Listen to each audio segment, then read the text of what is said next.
Hello friends, welcome back to study with Lalit. कैसे हैं आप सब लोग? I hope you all are very good and you are doing very well. As you can see on the phone screen, layers of atmosphere. Again, there is a lecture on atmosphere layers. You have to understand everything. Layers of atmosphere. In the previous lecture, we have discussed troposphere और हमने बहुत ही analytically और बहुत ही deeply इसका analysis किया। यहाँ से UPSC mains में क्वेश्चन पूछ चुका है 2024 में, और प्री में बहुत सारे क्वेश्चन बनते ही रहते हैं। जो फैक्चुअल वाले क्वेश्चन है वो तो बनते ही रहते हैं। ठीक है, हमने डिस्कस किया कि कैसे यहाँ तापमान घट रहा है ऊंचाई के साथ। हमने डिस्कस किया यहाँ पर वर्षा संबंधी घटनाएं क्यों हो रही है, बादल क्यों बन रहे हैं यहीं पर। हमने सब चीज़ें डिस्कस कर ली है। आज के इस लेक्चर में स्ट्रेटोस्फीयर को कवर करने की कोशिश करेंगे। Next should be mesosphere. So without wasting any time we have to start our lecture. आप जानते हैं कि हमने क्या कहा था कि स्ट्रेटोस्फीयर हमने थोड़ा अपना पिछला क्लास भी थोड़ा इसके साथ इंटरलिंक करना है ताकि हमें पढ़ने में मज़ा आ सके और हमारा इंटरेस्ट बन सके कुल मिलाकर। अब ये जैसे मान लो एक क्षेत्र है, मैंने क्या कहा था कि ट्रोपोस्फीयर और स्ट्रेटोस्फीयर के बीच का ये जो क्षेत्र है ये क्या कहलाता है, इसको कहते हैं क्षोभ सीमा। क्षोभ सीमा या ट्रोपोपॉज, यानी कि ट्रोपोपॉज। आपने देखा कि पॉज, थोड़ा पॉज ले लो, ये ले लो। पॉज का मतलब क्या हुआ? पॉज का मतलब जैसे ये PAUSE पॉज। पॉज का मतलब क्या हुआ कि रुक जाना। इसका मतलब क्या हुआ कि यहाँ पर जो विशेषताएं हैं, ना इसकी विशेषताएं मिलेगी, ना ही क्षोभमंडल की, ना ही समताप मंडल की। दोनों की विशेषताएं नहीं मिलेगी हमें यहाँ पर। क्यों नहीं मिलेगी? क्यों नहीं मिलेगी? क्योंकि एक बीज के संक्रमणशील क्षेत्र है। ये बीज का क्या है? एक संक्रमणशील क्षेत्र है, इसलिए यहाँ पर दोनों की विशेषताएं मिक्स से रूप में मिलेगी। ठीक है, अलग अलग नहीं मिलेगी, इसलिए इसको एक संक्रमणशील यानी कि एक ट्रांजिशन जोन कहा। Transition zone. Are you able to understand whatever I am going to teach you? Are you able to understand everything? Clear है? इंटरलिंक करके पढ़िएगा, बहुत मजा आएगा। ठीक है, अब देखो जरा, अब हम समताप मंडल पे आ रहे हैं। ठीक है, बोर्ड की आवश्यकता रहेगी मुझे, तो फिर से बोर्ड निकालेंगे हम आज। हालांकि मैंने बहुत सारी पिक्चर्स डाउनलोड करके रखी है आप सब लोगों के लिए, लेकिन हम उस तक नहीं पहुंच पा रहे। लेक्चर भले ही 5 हो जाए एटमॉस्फेयर पर, 6 हो जाए एटमॉस्फेयर पर, बट क्वालिटी के साथ कोई समझौता नहीं होना चाहिए। ठीक है, हमें क्वालिटी बेस्ट चाहिए। अगर बेस्ट क्वालिटी चाहिए तो थोड़ा टाइम भी लगाना पड़ता है। ठीक है, अब जरा आइए समताप मंडल पर। ये है क्या? ये क्या है, इसको ज़रा समझने की कोशिश करते हैं। Stratosphere, stratosphere, stratosphere. क्लियर? अब यहाँ पर एक शब्द है समतापमंडल। आप शायद ये समझ रहे होंगे कि समतापमंडल का मतलब हो गया कि जिसमें तापमान समान रहे, जिसमें तापमान समान रहे। लेकिन इसमें तापमान समान नहीं रहता है, बल्कि इसमें तापमान लगभग स्थिर रहता है। स्थिर रहता है। कैसा रहता है? स्थिर तापमान, यानी कि स्टेबिलिटी बनी रहती है, ना ही ज़्यादा फ्लक्चुएशन नहीं आता है। समताप यानी कि स्थिर तापमान रहता है। कैसा तापमान रहता है? स्थिर तापमान, ना ही ज़्यादा फ्लक्चुएशन। जैसे मान लो ना, मैंने क्या कहा आपको कि अब देखो जोड़ के पढ़ो। क्षोभमंडल में क्या है? क्षोभमंडल में तो टेम्परेचर घट रहा था ऊंचाई के साथ। मैंने कितनी आपको बताई थी तापमान ह्रास दर। जो भी लेक्चर देख रहा है, please let me know in the comment section. Clear? I will check your knowledge whatever you have obtain from my lectures.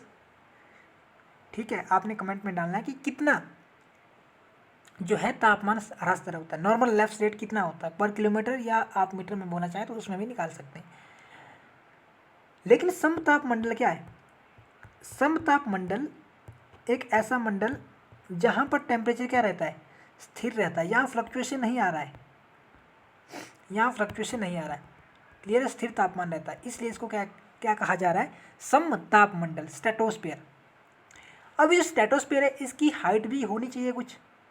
मुझे ये बताइए, अगर आपने लेक्चर को ध्यान से पिछला देखा, सुना, पढ़ा, मुझे ये बताइए, क्या समताप मंडल की ऊंचाई सभी जगह समान होनी चाहिए? क्या आपके अनुसार हो सकती है? समताप मंडल की जो ऊंचाई है ना, क्या वो हर जगह समान होगी? नहीं होगी।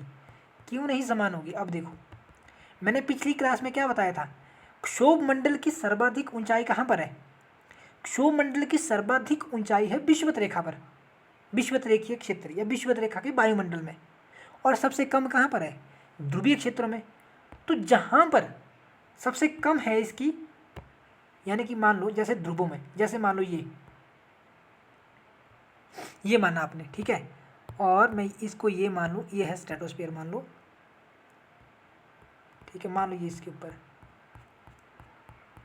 आपको स्ट्रेटोस्फीयर की मोटाई कहाँ ज़्यादा लग रही है? बताइए मुझे प्लीज़, आपके अनुसार स्ट्रेटोस्फीयर की कहाँ लंबाई अधिक होनी चाहिए?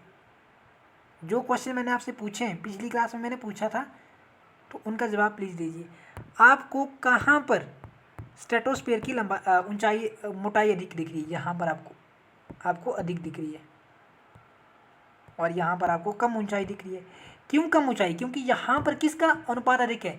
यहाँ देखो, यहाँ तक किसका। अब देखो, अगर मैं दूसरे सेंस में इसको बोलूँ, अगर मैं दूसरे सेंस में बोलूँ ना, तो ये है हमारा कौन सा, यार क्या हो गया, एक मिनट। अगर मैं दूसरे सेंस में बोलूँ तो ये है हमारी, क्या हो रहा है यार, ये यहाँ से नीचे क्या है, हमारी क्षोभ मंडल है। इसका मतलब क्या हुआ कि यहाँ पर किसका परसेंट अधिक हो गया, ये मान लो, ये इतना कर मानो, ठीक है। यहाँ पर परसेंटेज किसका अधिक है? यहाँ पर परसेंटेज अधिक है किसका? ट्रोपोस्फीयर का, ठीक। यहाँ पर ट्रोपोस्फीयर का परसेंटेज क्या है? कम। लेकिन यहाँ पर, यानी कि यहाँ पर जो समताप मंडल है वो यहाँ से शुरू हो रहा है, लेकिन यहाँ पर समताप मंडल यहाँ से शुरू हो रहा है। क्या मेरी बातों को आप समझ पाए? क्या आप मेरी बातों को समझ पाए? जो मैंने कहा आप, मुझे लगता है समझ पाए। क्षोभ मंडल की समताप मंडल की ऊंचाई अलग अलग होती है, ठीक है, अलग ध्रुवों में। याद रखिए, अगर मैं आपको स्टेटमेंट लिख के दूं, क्षोभ मंडल की मोटाई विषुवत रेखा में ध्रुवों की अपेक्षा अधिक होती है, स्टेटमेंट सही है। अगर मैं स्टेटमेंट ये दूं, क्षोभ मंडल की समताप मंडल की मोटाई या ऊंचाई विषुवत रेखा की अपेक्षा ध्रुवों में अधिक होती है, अधिक होती है तो सही। मैंने पिछला आपको भी डायग्राम बनाया था, यानी कि इसकी मोटाई ध्रुवों पर अधिक हो रही है ना, ध्रुवों पर अधिक हो रही है और इस पे कम। तो कितनी इसकी होनी चाहिए? लगभग 18 किलोमीटर के बाद ये शुरू होगी, है ना। तो 50 किलोमीटर तक इसकी जो ऊंचाई होती है, कितने किलोमीटर तक होती है? 50 किलोमीटर तक। अब देखो ध्रुवों में क्यों ज़्यादा है? क्योंकि ध्रुवों में इसकी जो शुरुआत है वो 8 किलोमीटर में ही हो जा रही है ना। 8 किलोमीटर तक वहाँ पर क्या था? ट्रोपोस्फीयर था। मुझे लगता है मेरी चीज़ों का आप बहुत ऐसे सुन पा रहे हैं, देख पा रहे हैं, चीज़ों को ध्यान से समझ पा रहे हैं। देखो, समझना आवश्यक है, और कॉपी पेन लेके साथ बैठिएगा। शॉर्ट नोट्स बहुत इंपॉर्टेंट होते हैं, ठीक है। They plays an important role in order to achieve success in life, ठीक है। तो आप शॉर्ट नोट्स साथ में बनाए करें जो मैं बता रहा हूँ, ठीक है। तो हमने मोटाई भी समझ ली, समताप मंडल क्या है ये भी समझ लिया, क्यों कहाँ ऊंचाई ज़्यादा है ये भी समझ लिया। अब जरा समताप मंडल पे आइए। समताप मंडल में ही एक परत पाई जाती है जो जिसका नाम है ओजोन। जिसका नाम क्या है? ओजोन। जिसका नाम क्या है? ओजोन। क्या आपने इसका कभी नाम सुना है ओजोन का, कि ओजोन लेयर होती क्या है? Why ozone layer is important for us? If there will be no ozone layer, what will be the effect? किस तरह से, हाउ विल बी इफेक्ट, कैसे हम इफेक्ट होंगे? क्या आपने इस पर विचार किया कभी? देखो, ओजोन क्या ना, ओजोन एक ग्रीन हाउस वाली गैस है। कैसी गैस है? Green house. इसका मतलब क्या हुआ? ग्रीन हाउस वाली गैस क्या करती है? सूर्य की किरणों को अवशोषित करती है। सूर्य की किरणों को क्या करती है? अवशोषित करती है। यानी कि समताप मंडल में लगभग ओजोन जो मंडल है ना, या ओजोन जो स्फीयर है, इसको अलग किताबों में लिखा है कि 15 से 30 किलोमीटर की ऊंचाई पर होती है। 15 से 30 किलोमीटर की ऊंचाई पर होती है, ठीक है। अब ज़रा यहाँ पर समझो, यहाँ पर उन्होंने दिया नहीं है, so I would like to sorry for that, नहीं हो पाए, कोई बात नहीं। अभी आऊँगा मैं इन पिक्चर पे, अभी आऊँगा मैं, 1 मिनट रुक जाइए, बस 1 मिनट का मुझे टाइम दीजिए। मैं इन पिक्चर्स पर ज़रूर आऊँगा और आपको I will make you everything clear. Clear है, ठीक है। ओजोन क्या करती है? सूर्य की किरणों को अवशोषित करती है। अब अगर मैं ये लिख दूँ, समताप मंडल एक ऐसा मंडल है, कॉन्सेप्चुअल क्लैरिटी पर ध्यान देना जो मैं बोल रहा हूँ। समताप मंडल एक ऐसा मंडल है जहाँ पर ऊंचाई के साथ तापमान में वृद्धि होती है। ऊंचाई के साथ टेम्परेचर बढ़ता है। मैंने क्षोभ मंडल में क्या कहा? ऊंचाई के साथ तापमान घटता है। कमेंट में लिखिए कि क्यों घटता है। अब मैं यहाँ समताप मंडल में क्या लिख रहा हूँ? ऊंचाई के साथ टेम्परेचर बढ़ता है। ऊंचाई के साथ तापमान बढ़ता है। अब जरा कॉन्सेप्ट पे आइए। और पहले बढ़ेगा फिर घटेगा। समताप मंडल में ऊंचाई के साथ ऊंचाई के साथ क्या होता है? तापमान का बढ़ता है कि घटता है या स्थिर रहता है? आप सोचेंगे समताप मंडल का स्थिर नहीं। मान लो ये समताप मंडल पूरा है, इस वाले भाग पर क्या होगा? इस वाले भाग में क्या है? इस वाले भाग में है एक परत जिसका नाम है O3, ओजोन। इसका नाम क्या है? O3, ozone. O3 क्यों? क्योंकि ये ऑक्सीजन के 3 परमाणुओं से मिलकर बनी है। मान लो ये O2 है और इसके साथ एक इन्फेंट यानी कि शिशु, नवजात ऑक्सीजन जुड़ जाता है, फिर बनता है ओजोन। इन्वायरमेंट एंड इकोलॉजी में बहुत इंपॉर्टेंट चैप्टर है इसी का ही, कैसे बनता है ये, ठीक है, वहाँ पर डिस्कस करेंगे कभी हम। तो ये ओजोन परत है, मैंने क्या कहा?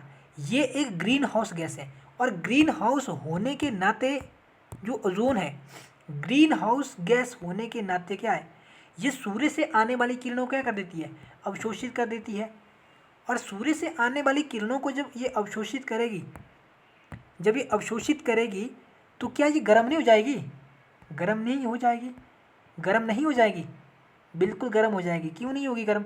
क्योंकि सूर्य से आने वाली जो किरणें होंगी, जिनको हम अल्ट्रा वायलेट कहते हैं, जिनको हम क्या कहते हैं? अल्ट्रा वायलेट किरणें कहते हैं। अब मुझे खाली की ज़रूरत है ना इसमें। जिनको हम यूवी रेज कहते हैं। कौन सी किरणें? अल्ट्रा वायलेट, यानी कि हिंदी में कहेंगे पराबैंगनी किरणें। यानी कि सूर्य से प्रकाश एक स्पेक्ट्रम के रूप में आता है, यानी कि डिफरेंट जगह। हम उसको पढ़ेंगे अगले लेक्चर में।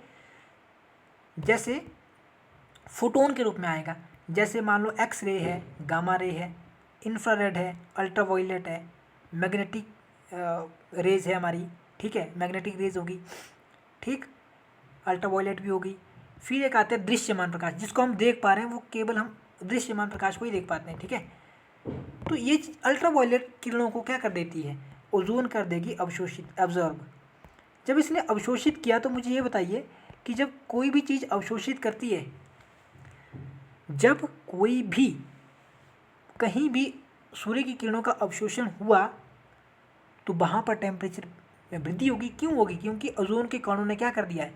सूर्य की किरणों को अवशोषित कर दिया। सूर्य की किरणों में प्रकाश के साथ साथ क्या है? प्रकाश के साथ साथ इन किरणों में गर्मी भी है, हीट भी है, जिसको हम ऊष्मा कहते हैं हिंदी में। जिसको क्या कहते हैं हम? ऊष्मा कहते हैं। आपने हाइलोजन देखा है? हाइलोजन, जब आप शादी ब्याह में जाते हैं ना, जैसे मान लो हाइलोजन यानी कि जो लाइट अधिक देते हैं। अगर मान लो आप नाच रहे हैं डीजे में, तो आपको पीछे से क्या कर देंगे? हाइलोजन आपके मुंह में छिप देंगे, और जैसे ही वो आपके मुंह में पड़ेगा, आपके मुंह में लाइट अधिक आएगी। और लाइट के साथ एक और चीज़ आती है, वो होती है हीट। आप पसीना पसीना हो जाते हो। आपने इस चीज़ को शायद प्रैक्टिकल लाइफ में किया होगा। तो इसी तरह से क्या है? सूर्य की रोशनी में, सूर्य की प्रकाश में प्रकाश के साथ साथ ऊष्मा भी होती है। और जब ये कण क्या होंगे? एकदम संग्रहित होंगे ओजोन के द्वारा।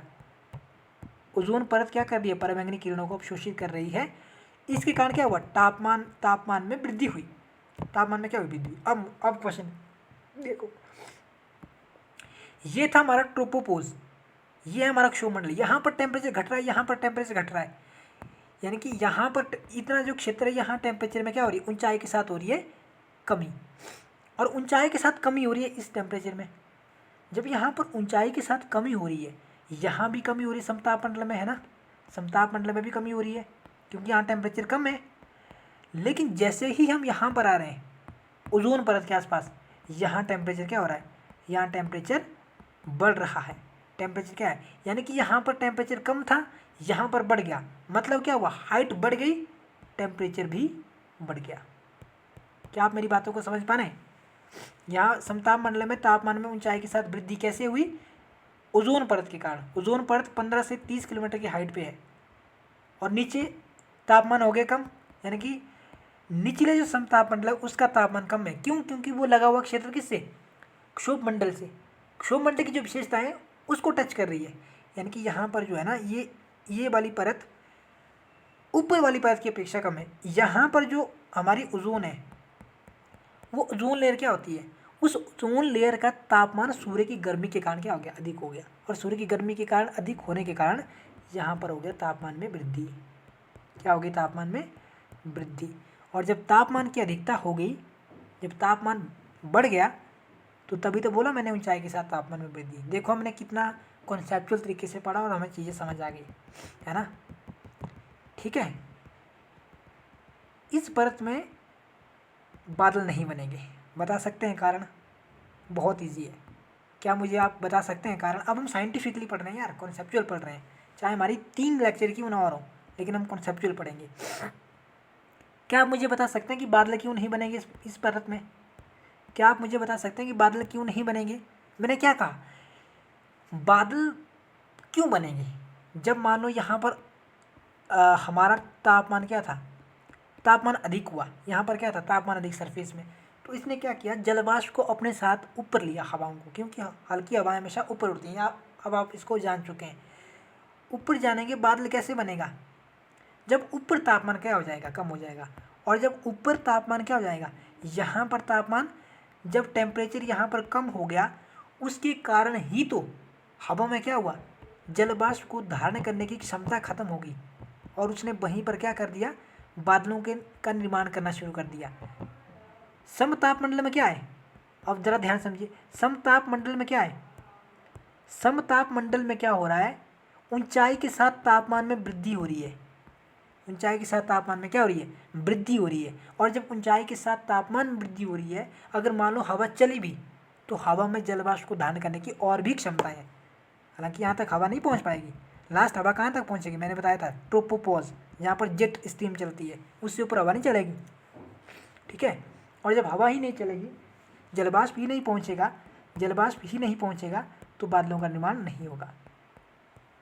और जब बादल यहाँ पर नहीं बनते हैं, कहाँ पर? समतापमंडल पर, तो ये हवाई जहाज़ को उड़ाने की एक आदर्श स्थिति बन जाती है।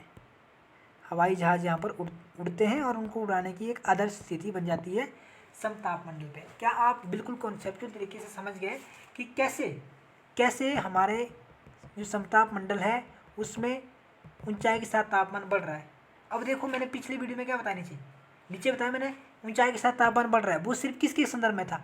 वो सिर्फ इसी के ही संदर्भ में था कि ऊंचाई के साथ तापमान बढ़ रहा है। आपसे अगर कोई बोल रहा ऊंचाई के साथ तापमान घटता है, आपने बोला नहीं। आपने क्या कहना? नहीं। आप क्या कहेंगे? नहीं।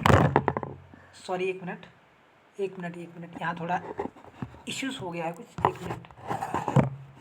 एक minute, I am very sorry for that. तो इसके साथ क्या है? टेम्परेचर में मैं क्या कह रहा था, अब मैं खुद ही भूल गया हूँ। अभी कह रहा था कुछ मैं। हाँ, आपने ये कहना कि ऊंचाई के साथ अगर कोई बोले कि तापमान में कमी हो रही है, अगर कहे कि तापमान क्या हो रहा है? कम, आप बोलेंगे आप वायुमंडल की किस परत की बात कर रहे हैं? पूरे वायुमंडल में नहीं होता है। ठीक है, पूरे वायुमंडल में नहीं होता है। क्यों नहीं होता? क्योंकि क्षोभ मंडल में ऊंचाई के साथ तापमान कम हो रहा है। मैंने कारण बता दिया। आप इस पर उत्तर भी लिख सकते हो अगर मैं आपको क्वेश्चन दूंगा, समझा दिया। और समतापमंडल में क्या है? तापमान में वृद्धि हो रही है। मुझे लगता है यहाँ तक चीज़ें समझ आ चुकी हैं आप। बस आपको एक पिक्चर दिखानी, फिर मध्यमंडल पढ़ेंगे, है ना? ठीक है जी, ठीक है। अब मुझे एक बात का आप जवाब दे सकते हैं। मैंने क्या कहा? मैंने ये कहा ये नहीं ठीक है यार, ये वाली ठीक है। हालांकि दोनों एक ही सेम है, ये कलर ठीक नहीं है, ये ठीक है। अब मुझे क्या एक बात का जवाब दे सकते हैं और आपको देना पड़ेगा। मैंने कहा कि ओजोन परत सूर्य की किरणों को अवशोषित कर देती है। सूर्य की किरणों को अवशोषित कर देती है। और जब किरणों को अवशोषित किया तो सूर्य की किरणें तो वहीं तक हो पाई। क्यों नहीं चल पा रहा भाई? अच्छा, तो वहीं तक वो क्या होगी? अवशोषित होगी। लेकिन मुझे ये बताओ कि हम फिर विटामिन डी कहाँ से लेते हैं? ये भी तो कारण है ना। हम विटामिन डी कहाँ से ले रहे हैं? विटामिन डी तो सूर्य की ऊर्जा से ले रहे हैं, लेकिन सूर्य की कुछ ऊर्जा नहीं आ पा रही है। अब देखो होता क्या है, ओजोन जो परत है ना, ये देखो यहाँ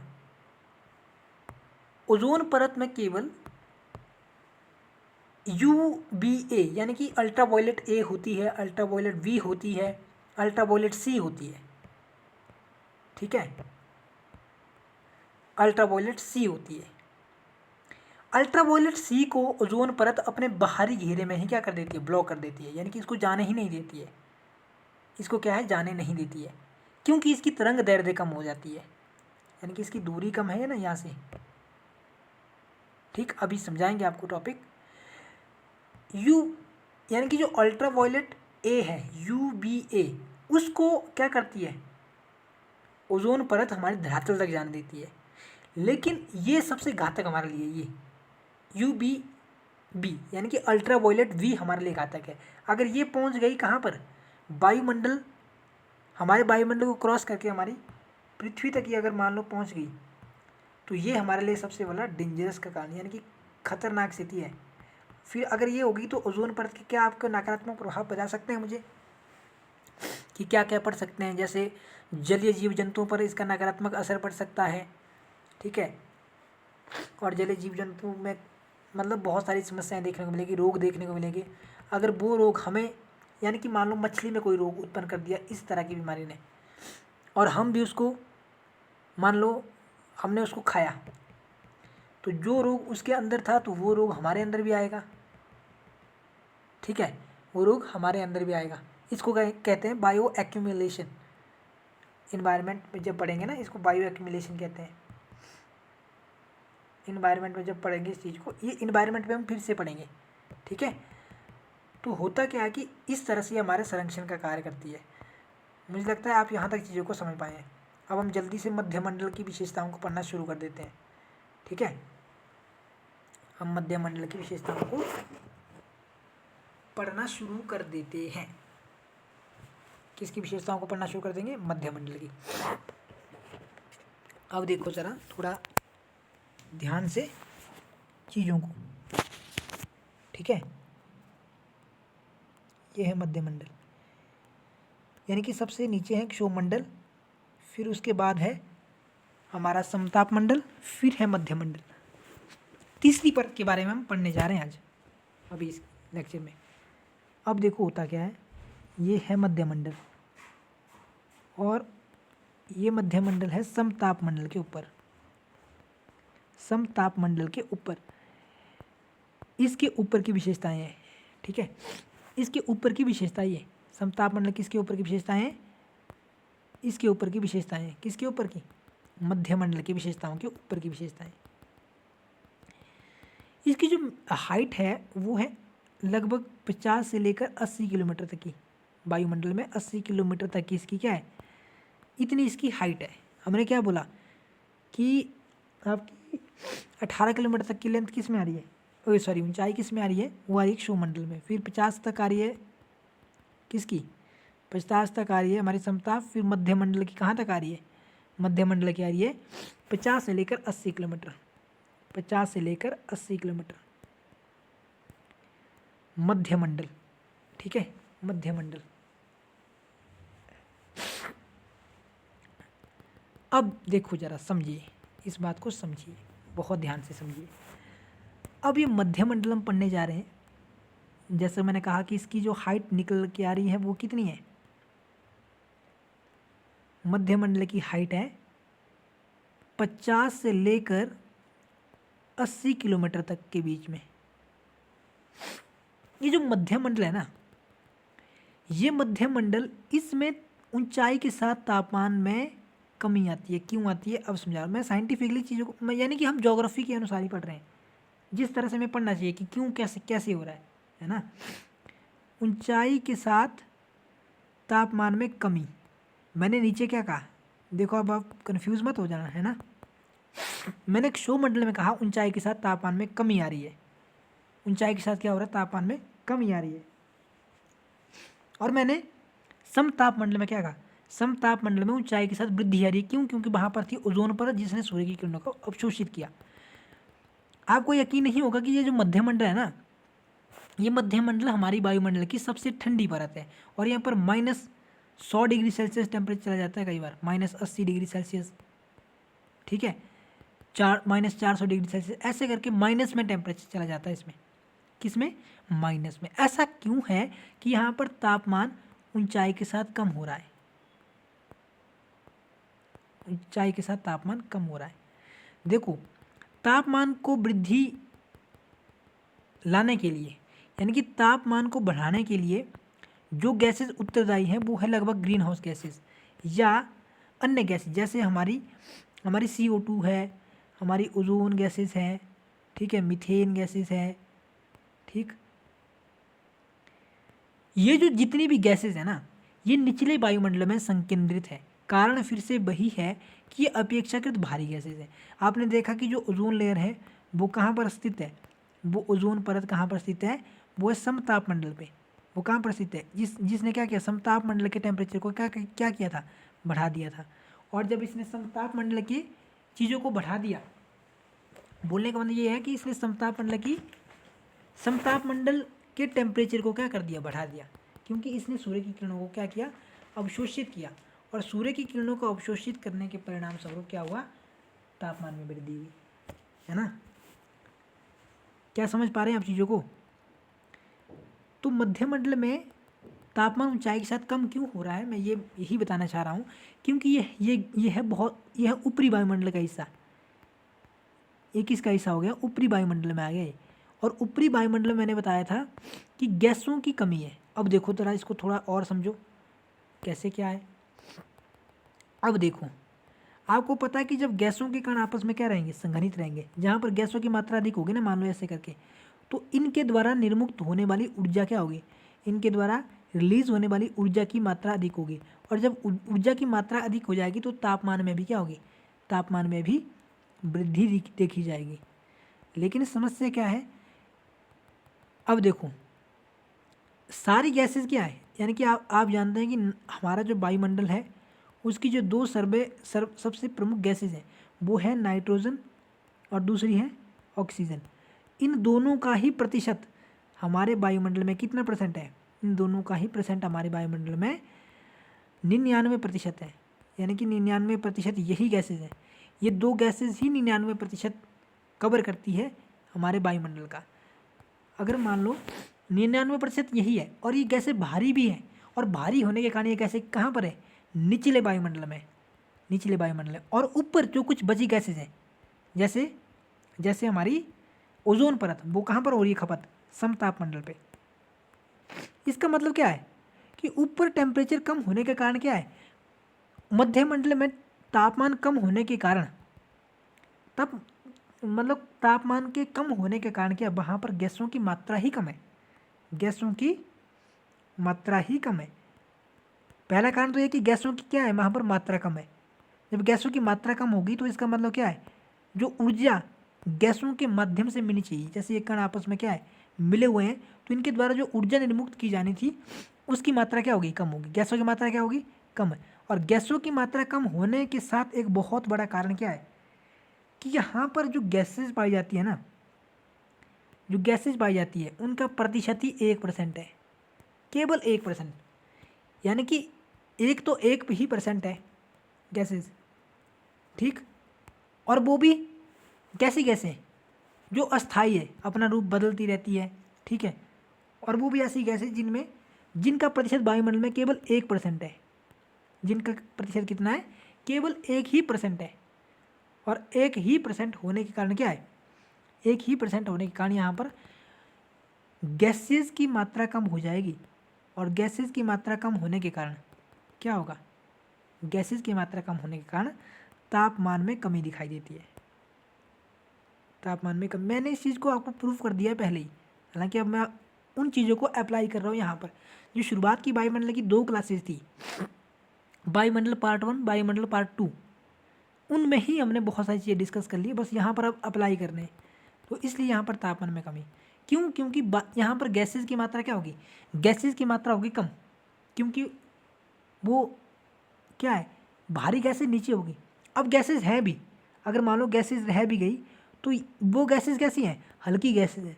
और हल्की गैसों के कारण प्रभाव भी कैसा उत्पन्न होगा, कम प्रभाव उत्पन्न होगा। और इससे भी बड़ा कारण कि यहाँ पर जो गैसेस बच भी जाती हैं उनका प्रतिशत केवल 1% होता है, 1% होता है। और जब 1% उनका हो गया तो इसके द्वारा लगाए जाने वाला जो सामूहिक ऊर्जा का भार है वो कम हो जाएगा, जिसके कारण यहाँ पर तापमान की कमी पाई जाएगी। क्या आप मेरी बातों को समझ पा रहे हैं? मैंने बहुत सारा यानी कि डेली में हमने समझ लिया कि यहाँ पर मात्रा कम है किसकी, गैसों की। क्योंकि गैसेस क्या करती हैं, जब गैसेस के कण आपस में मिल जाते हैं, जैसे मान लो यहाँ पर है, ये एक गैस यहाँ पर, एक गैस यहाँ पर, एक गैस यहाँ पर, एक गैस यहाँ पर, एक गैस यहाँ पर, यहाँ पर, यहाँ पर, इन गैसेस के द्वारा निर्मुक्त होने वाली ऊर्जा क्या है, अधिक है। और जब ऊर्जा अधिक हो गई तो ऊर्जा अधिक होने के कारण क्या है, टेम्परेचर में भी अंतर आएगा। अब जरा स्थिति देखो जरा। अब मान लो क्या हुआ, ये एक गैस यहाँ पर, बस मान लो ये दो ही गैसेज हैं, एक यहाँ पर। अब इनके द्वारा लगने वाला भार क्या है, भार भी कम है और ऊर्जा भी क्या करेंगी, ये कम करेंगी, ऊर्जा भी क्या करेंगी, कम रिलीज करेगी, क्योंकि ये 3 ही गैसेज हैं। अगर यहाँ पर 6 गैसेज होती तो और ज़्यादा ऊर्जा करती, यानी कि और ज़्यादा ऊर्जा रिलीज करती।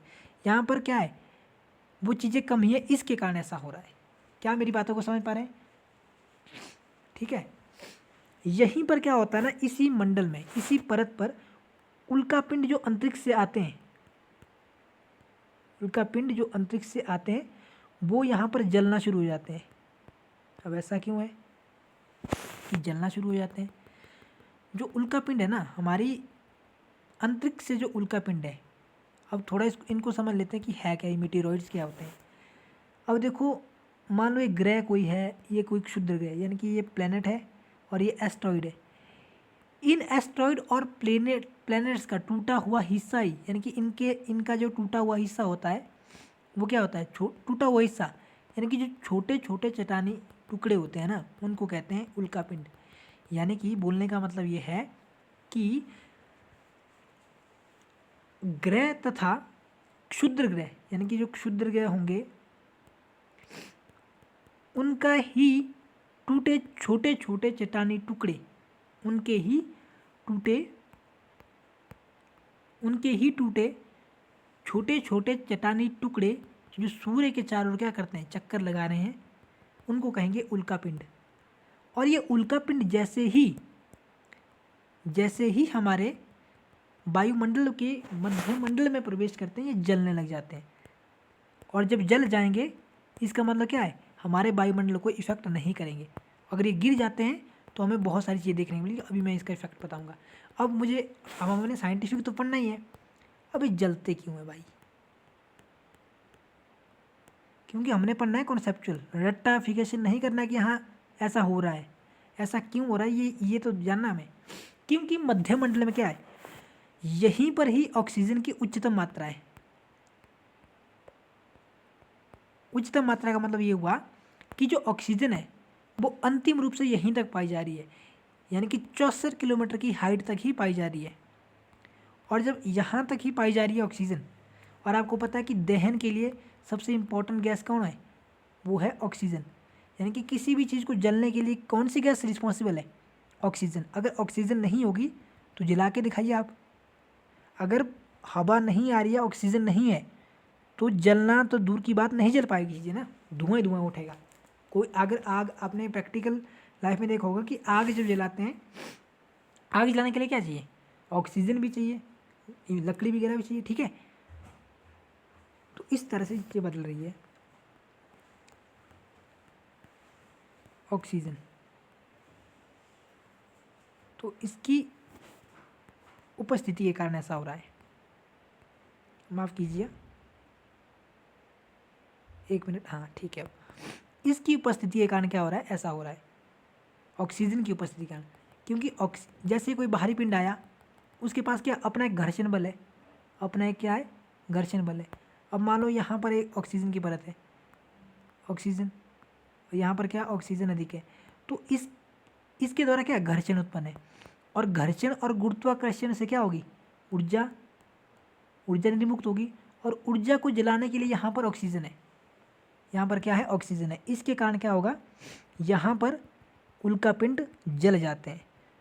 और होता क्या है ना कि मान लो कुछ उल्कापिंड क्या हुआ, ध्वस्त यहीं पर हो गए। अगर मान लो वो ध्वस्त यहीं पर हो गए, ठीक है, और उसके बावजूद कुछ उल्कापिंड बच जाते हैं और वो हमारी पृथ्वी की सतह पर आते हैं, उनको हम कहते हैं मीटियोराइट। मीटियोराइट्स, उल्काएं, उनको हिंदी में क्या कहते हैं, उल्काएं और मीटियोराइट्स। यानी कि वो पृथ्वी से टकरा जाते हैं, जब वायुमंडल से नहीं बचे तो सीधे आ जाएंगे नीचे, वो टकरा जाते हैं। क्या होते हैं वो, टकरा जाते हैं। और टकराने के बाद क्या कर देते हैं, कई बार पृथ्वी में वो गर्तों का निर्माण कर देते हैं। गर्तों के निर्माण के बाद वो झीलों का भी रूप ले लेते हैं। जैसे मान लो एक उल्कापिंड बहुत साल पहले आया, पृथ्वी से टकराया, और टकराने के फलस्वरूप महाराष्ट्र में एक झील का निर्माण हुआ है जिसको लोनार झील कहते हैं। और ये क्षुद्रग्रह के द्वारा ही बनाई गई झील है। क्षुद्रग्रह क्या है अभी हम पढ़ेंगे बाद में, ठीक है। क्षुद्रग्रह क्या होते हैं, यानी कि लोनार झील इन्हीं उल्कापिंड आए और वो पृथ्वी से टकराए और ध्वस्त होकर एक झील यानी कि एक गर्त का निर्माण किया। और इस गर्त में समयानुसार क्या हुआ, पानी भरा, और पानी भरने के कारण यही आगे चल के क्या है, झील का इसने निर्माण किया। तो हमने आज बहुत सारी चीज़ें समझ ली, और कल ही हमारी लास्ट क्लास रहेगी, और इसमें हम वायुमंडल का महत्व भी देखेंगे कि वायुमंडल हमारे लिए क्यों आवश्यक है। तो हम बहुत सारी चीज़ों को साइंटिफिकली पढ़ रहे हैं, ध्यान से चीज़ों को पढ़ रहे हैं, क्यों तापमान कहाँ बढ़ रहा है, क्यों घट रहा है, क्या कारण है, हमने समझ लिया। उल्कापिंड भी क्यों जल रहे हैं, जैसे यहाँ पर देखो वर्न हो रहे हैं, यहीं पर क्यों जल रहे हैं, इसका भी हमने आज कारण जानने की क्या की है, कोशिश की है। तो दोस्तों मिलते हैं नेक्स्ट लेक्चर में एक नई उम्मीद, नए ज्ञान, नए अनुभव के साथ।